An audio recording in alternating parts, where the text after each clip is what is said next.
Sebanyak 255 siswa yang berasal dari sejumlah sekolah di Kabupaten Karo, Sumatera Utara diduga mengalami keracunan usai mengkonsumsi MBG.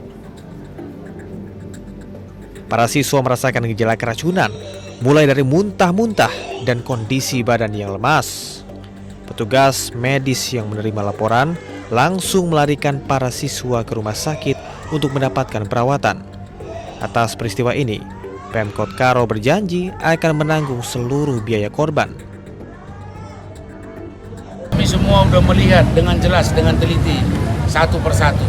Jadi dari 255 anak sekolah yang kemungkinan, ini baru kemungkinan gejala keracunan, ini semuanya tidak ada yang mengkhawatirkan. Semuanya sudah kami lihat satu persatu. Tidak ada masalah yang serius. Semuanya sudah tertangani dengan baik. Jumlah siswa yang mengalami keracunan MBG di Kabupaten Karo diperkirakan masih mungkin bertambah dikarenakan sejumlah korban baru merasakan gejala usai pulang ke rumah. Dari Kabupaten Karo, Sumatera Utara, Eka Hetriansyah, iNews melaporkan.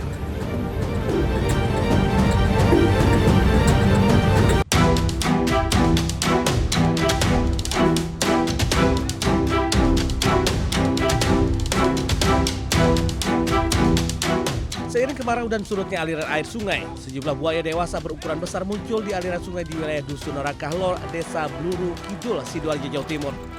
Buaya ini biasa menampakkan diri pada pagi dan sore hari di bantaran sungai yang tidak jauh dari permukiman warga. Meski belum ada laporan serangan buaya, warga mulai resah, khususnya mereka yang sehari-hari beraktivitas menggunakan sarana perahu. Pak, besar itu Pak tadi Pak. Besar. Warnanya hitam tadi. Nggak tahu musim apa ini kok sering muncul ini. Alhamdulillah nggak pernah ganggu Pak. Yang penting kita nggak ganggu. Ya biasanya ya itu apa, gerak, ada perahu lewat itu buayanya gerak. Sementara itu, meski kemunculan buaya dewasa di permukiman sungai ini telah dilaporkan warga ke perangkat desa setempat, namun hingga kini belum ada tindakan apapun. Warga saat ini hanya berusaha menjauh jika mengetahui ada pergerakan buaya di sekitar mereka. Dari Sidoarjo, Jawa Timur, Pramono Putra, iNews melaporkan.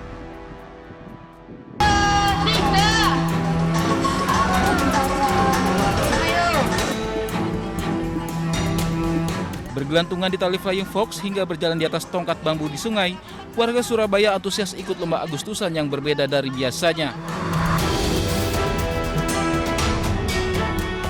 Peserta juga harus lewati ban bekas yang mengapung, gelantungan di pelepah pisang, hingga kayu sepeda di jembatan papan.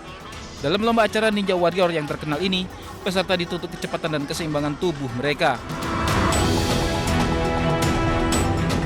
Jika gagal, mereka harus basah kuyup karena tercebur ke sungai. Yang lebih menarik, peserta harus memakai kostum unik untuk lewati 5 rintangan berhadiah Rp300.000. Ini kostum hantu kali, bukan hantu rimba. Persiapannya berapa lama? Persiapannya 3 hari. 3 hari buat ini ya? Iya, 3 hari. Dari bahan apa aja nih? Ini dari bahan pertama apa ini? Kayu. Dan banyak dari holo sama suplek. Terus ini tali rafia.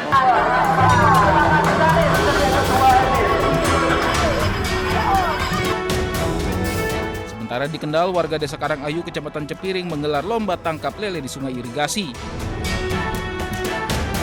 Aksi para peserta saat berusaha menangkap lele mengundang gelak tawa warga. Karena menangkap lele yang licin dengan tangan kosong bukanlah perkara mudah.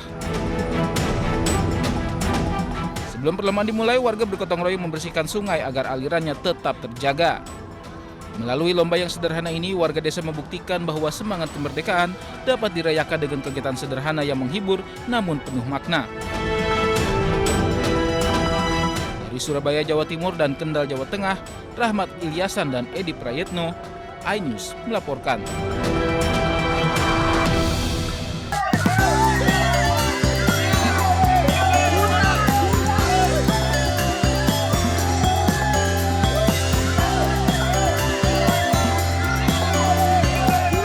Wih, ada pemandangan yang tak biasa di Terminal Tidar, Magelang, Jawa Tengah. Menyambut hari ulang tahun kemerdekaan Republik Indonesia ke-81, biasanya bus-bus antar kota antar provinsi terlihat berlalu lalang mengangkut penumpang. Namun kali ini, armada transportasi tersebut justru ditarik oleh 5 orang sebagai bagian dari perlombaan unik yang baru pertama kali digelar di terminal tersebut. Perlombaan tarik bus ini menjadi daya tarik utama karena tingkat kesulitannya yang tinggi sekaligus filosofinya yang mendalam. Bus yang digunakan berbobot lebih dari 10 ton yang ditarik 5 orang peserta sejauh 25 meter. Dan keunikan lomba ini juga terlihat dari keberagaman pesertanya. Tidak hanya dari petugas internal terminal saja, peserta juga datang dari kalangan pedagang asongan, agen bus, pelaku UMKM, hingga instansi keamanan. Enggak susah sih, cuma seneng aja, lumayan berat. Tapi juara nggak tapi? Sempat juara? Sempat juara, ini mau diulang lagi, sekali lagi. Wah, semangat sekali ya bapak-bapak ini. Hati-hati nyeri otot, Pak. Jangan lupa diurut pakai minyak gosok. Dari Magelang, Jawa Tengah, Puji Hartono, iNews melaporkan.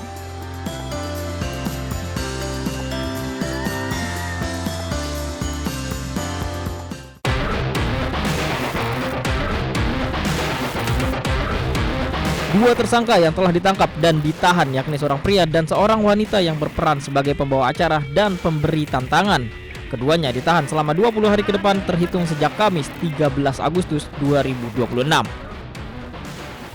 Sebelumnya, polisi menangkap 2 orang usai Majelis Ulama Indonesia atau MUI melapor ke Polres Metro Jakarta Utara. Dalam pemeriksaan, polisi telah memeriksa 5 pelapor dan sejumlah saksi, termasuk pengelola kawasan, penyelenggara dan pihak lain yang berada di lokasi. Perkara ini kini ditangani Subdit Keamanan Negara Ditreskrimum Polda Metro Jaya. Tim Liputan iNews melaporkan.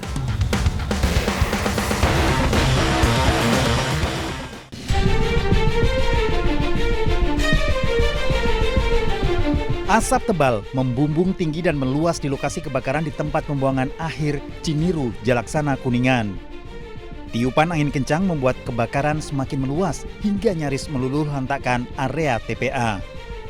Petugas kesulitan memadamkan api karena perlengkapan yang ada tidak sepenuhnya menunjang menjangkau titik api. Ditambah sumber air yang jauh dari lokasi kebakaran menambah kesulitan. Medan terjal di tengah kepungan asap tebal bisa membahayakan kesehatan maupun keselamatan. Kita mungkin akan fokus daerah-daerah yang memang rawan, dan terutama supaya menjaga tidak melebar sampai ke lahan ataupun kebun warga itu. Dan untuk luasan tadi sekitar 4 hektar ya Pak. Dan kita akan berlangsung terus berkoordinasi juga dengan Pak Kadis LH. Petugas kembali ditambah dan terus berjibaku di tengah kepulan asap. Dari Kuningan, Jawa Barat, Mahardika, iNews melaporkan.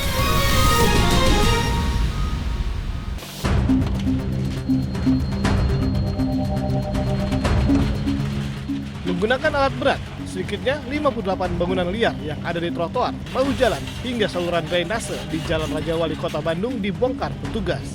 Para penghuni hanya bisa pasrah menyaksikan pembongkaran bangunan.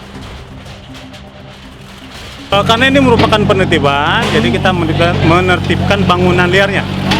Jadi kita tidak ada kompensasi atau bentuk apapun juga karena memang mereka telah menyalahi peraturan daerah Kota Bandung tentang KT. Pembongkaran bangunan liar ini untuk mengembalikan fungsi fasilitas umum agar dapat digunakan masyarakat dengan aman dan nyaman. Dari Bandung, Jawa Barat, Billy Maulana Finkran, iNews melaporkan.